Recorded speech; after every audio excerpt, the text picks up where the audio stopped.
Chicken, potatoes, carrots, broccoli, parsnips, there's even a dash of cream in it. It's a chicken stew that ticks all your boxes.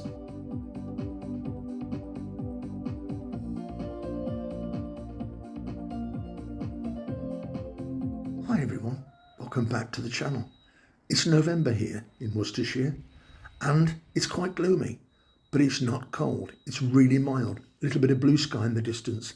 My magnolia tree just over there has shed all its leaves, so that's going to take a couple of big garden bags to fill them up.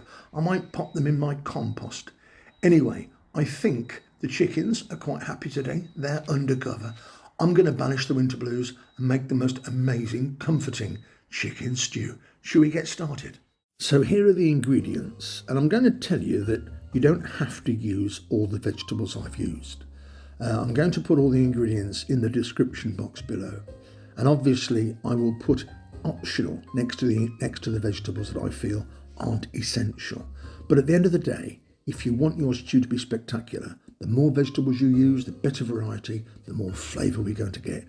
Right then, let's have a look at exactly what we're going to need to make this amazing stew, shall we? So I've got a couple of pounds of chicken thigh there, and there's no skin and no bone. We've got some carrots and some celery. I've got some mushrooms and some finely chopped celery leaves, lots of flavour. A big plate of herbs, including parsley, sage, rosemary, thyme and a couple of bay leaves. At the front I've got some gorgeous red bell peppers, some chopped onions, some chunks of sweet parsnip. At the back I've got some tiny florets of broccoli, and I'm needing some heavy cream as well. Right next door to the broccoli you can see some smoked paprika and then some chicken stock. I've got some potatoes, I've just cut them in half and left the skin on, along with some ketchup, Worcestershire sauce and chopped up garlic. We'll also need some olive oil and some butter, which isn't in the picture, but I know one thing, I need to get that pan on or else we're going to be here all day and I'm starving. Right, chunk of butter, tablespoon of olive oil, get it all sizzly. I'm just going to season my chicken thigh pieces. I've cut them into 2-inch by 2-inch chunks of chicken thigh. Once our fat's sizzling, let's get the chicken in there. And the aim here is to brown the chicken as well as we possibly can. The brownness on the chicken will represent lots of base flavour for our stew. And I'm browning it off in 2 batches. If we overcrowd the pan, it won't do the job as well. Once it's nice and brown, remove it. Beautiful. The smell of chicken being fried in butter, oh my god. Okay, let's get the next batch of chicken in, and once again brown that as well. In with the onions and the peppers and the celery and the carrots. Wonderful sweet parsnips, some celery leaves, some garlic, all the herbs, and we're just going to stir that round for about 7 or 8 minutes until the vegetables start to cook. I will give you the exact measurements of the pan I'm using. I'm going to deglaze the bottom of my pan with a few tablespoons of hot water from the kettle. That's going to get all those lovely brown sticky bits off, and it's also the steam's going to help cook those veggies. Whilst the veggies are cooking, I want to parboil my potatoes. About 5 to 6 minutes from boiling. Don't forget to season your water. We don't want the potatoes completely cooked, we just want them about 2/3 of the way there. Okay then, let's get back to the vegetables, shall we? It's time to add the chicken. Our vegetables by now, as you can see, have slightly shrunk. Let's add the chicken to it, give it a bit of a stir, try and keep all the vegetables in the pot, please, chef. Oh my god. Let's add the Worcestershire sauce. That's Worcestershire, for those of you who can't pronounce it. Some tomato ketchup.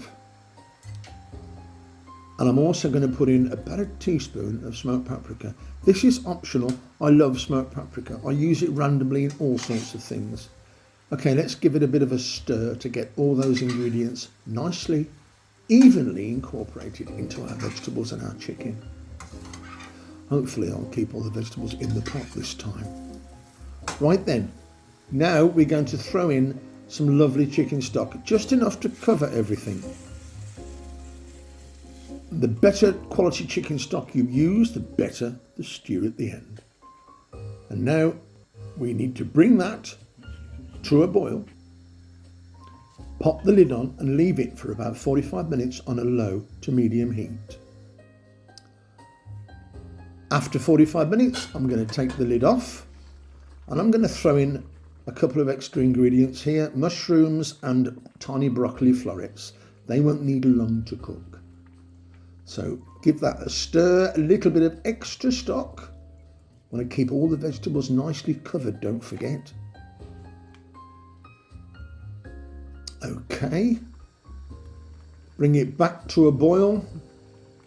I seem to be prodding the stew quite a lot today. Okay, and now we're going to throw in our parboiled potatoes. You can cut them up smaller if you prefer, and I just want to make sure they are completely submerged in our chicken stock, and then I'm going to give the stew another 15 minutes simmering away. And I'll tell you something, before I even add the cream, it looks fabulous. We can see all the different ingredients in there, can't we? The broccoli, all the colour. It just cries out to be eaten, doesn't it? It just looks so inviting.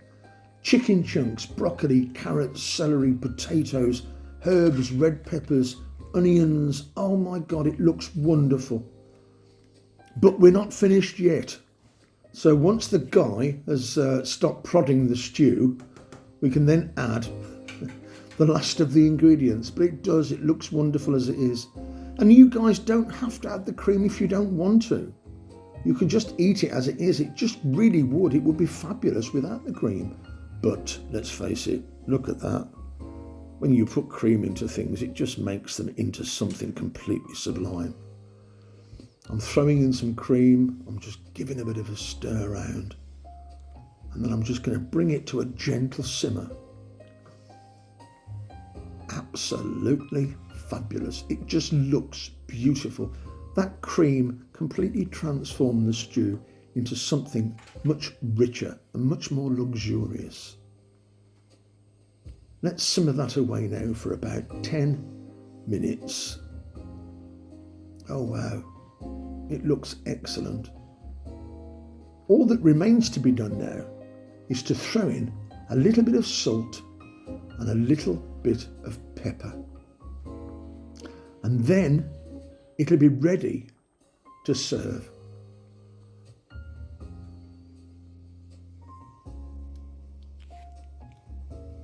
Our stew is now ready. Let's just take another final look before we pop it in the bowl. Really looks wonderful. Absolutely fabulous. I can't tell you how good this is. It's so simple. Only a handful of ingredients. When I say a handful of ingredients, I just mean the vegetables, the chicken, a few herbs and spices. There's not a long list of obscure ingredients to create this wonderful stew. Look at it in the bowl, the carrots, the broccoli, the celery, the chicken, the potatoes. It looks just wonderful. It's perfect for the cold weather. Absolutely spot on. You and the family are going to adore this stew. Do have a go at it. Do let me know how you get on. It's just a wonderful bowl of goodness. This is my very, very special, comforting chicken stew. And don't forget everyone, if you've enjoyed the video, smash that like button. Don't forget to subscribe. Drop me a comment. Please tell me how you get on. Please share this video with your friends. Let's get everybody eating this amazing stew. I'm absolutely ravenous. I'm going to get stuck in. It's time for me to eat this. I might even have a chunk of bread with it. I just don't know yet, but I'm starving. See you soon.